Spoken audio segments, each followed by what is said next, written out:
بالماسية القديس ناجي ابو شكري. كان عنده 3 عيال سافر مصر في الحال عشان يجمع المال القديس ناجي ابو شكري. كان داخل على عيد القيامة المجيد عايز لولاده لبس جديد القديس ناجي ابو شكري.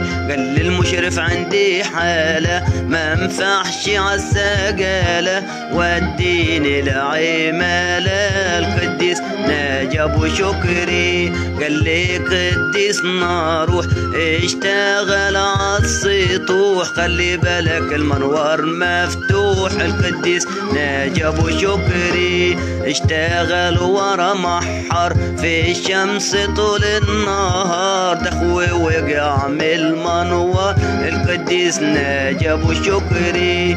وقع من الدور السادس لكن نجم الحادث ده للملكوت وارث القديس ناجي ابو شكري. ركب شريحة ومسامير كان في جروح كتير صحت وبقي خطير القديس ناجي ابو شكري.